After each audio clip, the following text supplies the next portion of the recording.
আমরা যারা বিজনেস করি আমরা অনেক সময় বিভিন্ন কাস্টমারের রিভিউগুলো আমাদের পেজ থেকে বা আমাদের ইনবক্স থেকে স্ক্রিনশট নিই এবং সেই স্ক্রিনশটগুলো আমরা আমাদের পেজে পাবলিশ করে দিই আর ক্যাপশনে লিখে দিই কাস্টমারের ফিডব্যাক।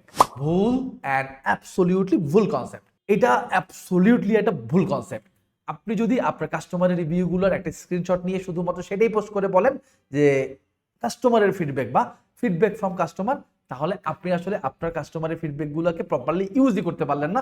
চলেন আজকে আমি আপনাকে শেখানোর চেষ্টা করি আপনি আপনার কাস্টমারের ফিডব্যাকগুলোকে কিভাবে ইউজ করবেন।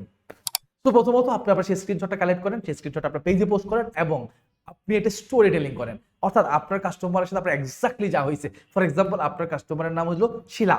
সো আপনি লিখেন যে শিলা ম্যাডাম আমার কাছ থেকে এই প্রোডাক্টটা পারচেস করছিলেন, এই প্রোডাক্টটা পারচেস করার আগে শিলা ম্যাডামের, ফর এক্সাম্পল আপনি কসমেটিক্স বিক্রি করেন, শিলা ম্যাডামের মুখে ব্রণ ছিল এই সিচুয়েশন অ্যান্ড শিলা ম্যাডাম গত 15 দিন আমার এই প্রোডাক্টটা ইউজ করার পর 7 দিনের মাথায় উনি অলরেডি আমাকে ফিডব্যাক দিচ্ছেন যে আমার জিনিসটা বেশ ভালো স্যুট করছে। সো আমি এটার সাথে আরো কোনো প্রোডাক্ট আপনার কাছ থেকে পারচেস করতে পারি কিনা।